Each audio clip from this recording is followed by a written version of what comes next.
Hello, नमस्कार. लज्जत जेवणाची या चॅनलवर आपले स्वागत आहे. मैत्रिणींनो, आज मी रेसिपी बनवणार आहे. ती आहे रानभाजी. त्याचं नाव आहे कुलूची भाजी किंवा कोळशीची भाजी सुद्धा त्याला म्हणतात. ही रानभाजी आहे. पावसाळा सुरू होण्याच्या अगोदर रानभाजी बाजारात यायला सुरुवात होतं. म्हणून आपण औषधीदृष्ट्या ते आपल्या शरीरासाठी उपयुक्त आहेत. म्हणून आपण जास्तीत जास्त जेवढ्या काही रानभाज्या बाजारात येतील त्या खायला पाहिजे. आणि ह्या वर्षातून एकदाच येणाऱ्या भाज्या आहेत, त्याच्यामुळे आपण भरपूर जास्त प्रमाणात त्या खाल्ल्या पाहिजे.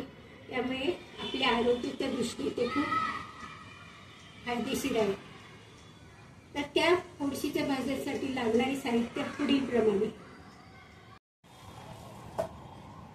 कुलूची किंवा कोळशीची भाजी असायला म्हणतात.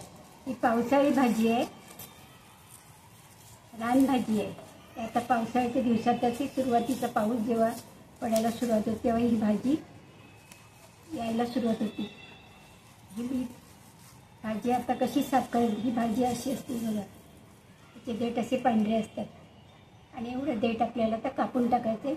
एक एक पान त्याचं असं काढायचं आपल्याला साफ करताना. भाजीत जास्त माती वगैरे काही नसते, फक्त हे देठ टाकून द्यायचं. पांढरं ते दिसतं ते. चण्याची डाळ टाकून ही भाजी छान होते.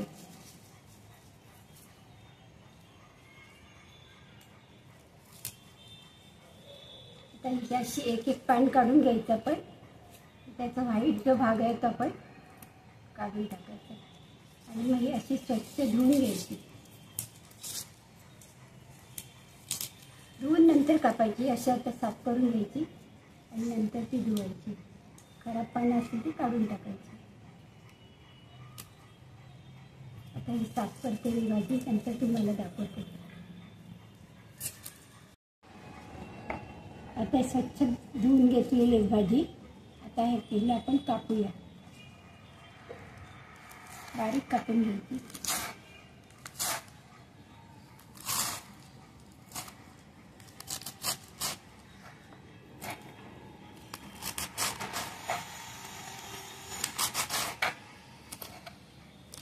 धुवून नंतर कापायची.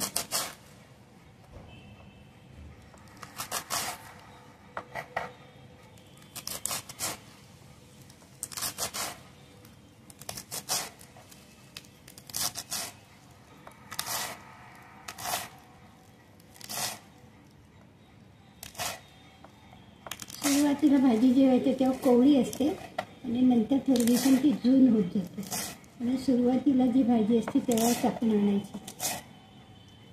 कोवळी पानं मिळतात.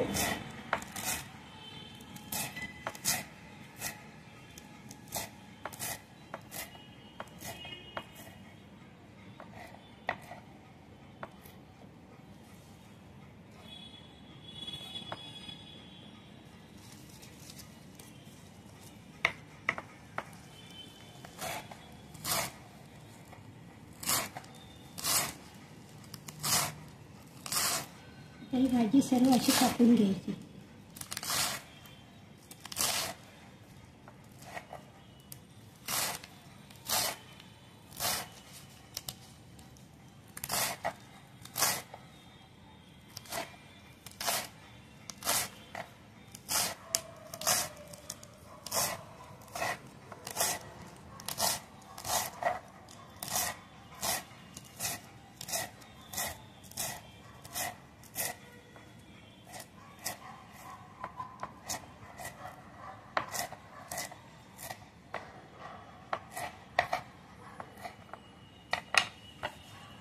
अशी सगळी भाजी आता मी कापून घेते आणि मग तुम्हाला भाजी कशी करायची ती दाखवते.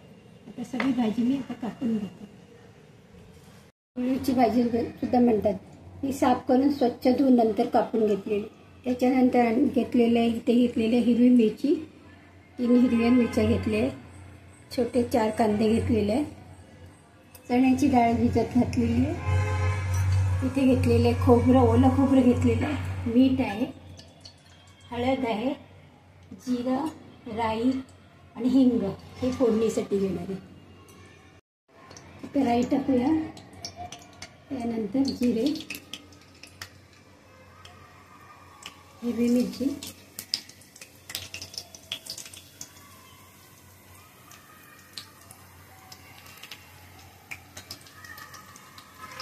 थोडासा हिंग टाकतो.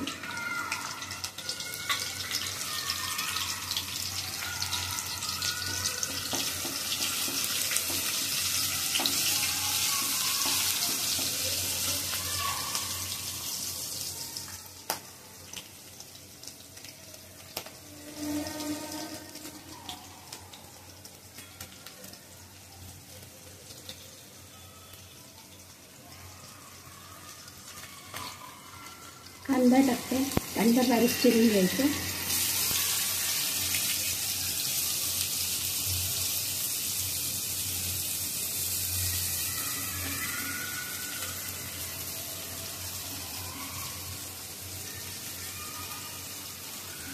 त्याच्यात थोडं मीठ टाकते.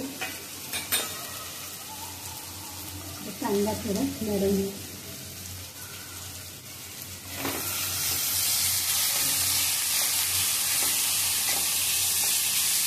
कांदा आपल्याला लाल नाही करायचा, नरम करायचे.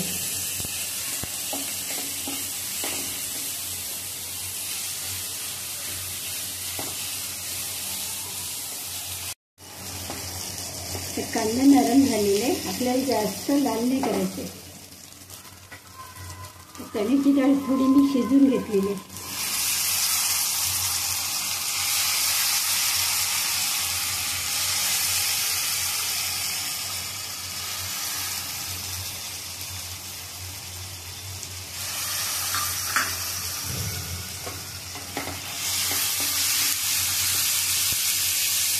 त्याच्यामध्ये टाकणार आहे मी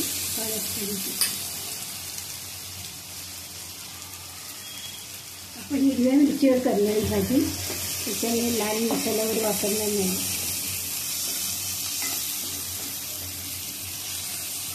आता आपण भाजी टाकूया.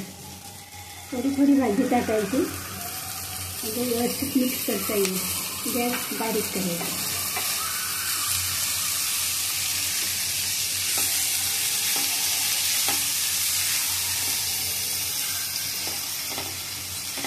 काही पावसाळी भाजी येते, वर्षातून एकदाच येतात, त्याच्यामुळे आपल्याला ते खायला मिळतात.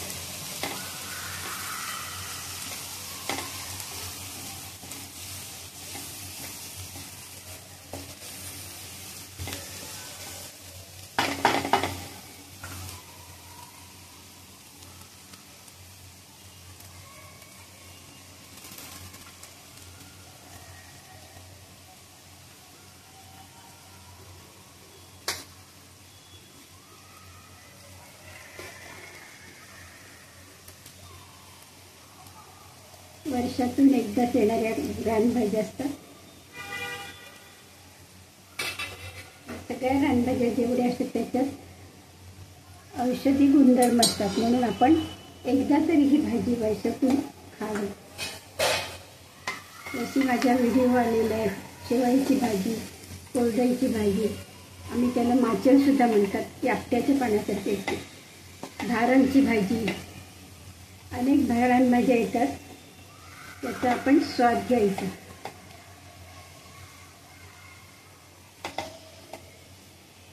आता याला कोणी तुळूची भाजीसुद्धा म्हणतात, फोडशीची भाजीसुद्धा म्हणतात.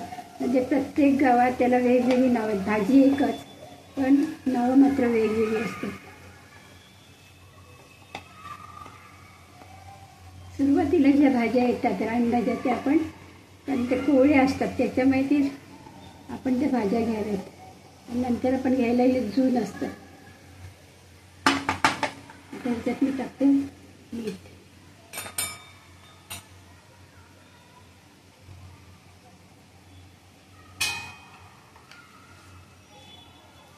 मीठ कमीच टाकायचं, भाजी जशी मुरत जाईल तशी कमी होत जाते. आता ह्याच्यात नंतर भाजी शिजल्यानंतर आपण त्याच्यात टाकणार आहे खोबरं. सर्वात शेवटी खोबरं. हे थोडे वाफेला ठेवूया. वरती झाकण ठेवते.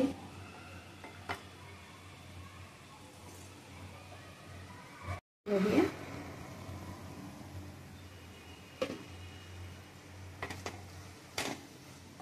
भाजी शिजलेली. थोडं पाणी आटून घ्यायचं. पाणी टाकलेलं नाही, झाकणाचं पाणी सुटले. पाणी टाकायचंच नाही पालेभाज्यांना. जेवढे वाफवर शिजवता येईल तेवढे शिजवते. त्याच्यात थोडा ओलसरपणा. आता मीठ तर टाकलेलं आहे. आता टाकते खोबरं.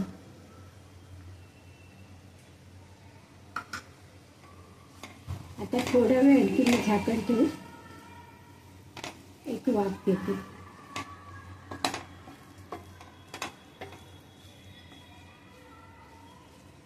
थोडा वेळ आणखी मी वाफेवर ठेवते. वरती झाकण ठेवूया. आपली भाजी आता तयार झाली. ही फोडशीची भाजी ही रेसिपी तुम्हाला आवडली असल्यास लाईक करा, शेअर करा, सबस्क्राईब करा.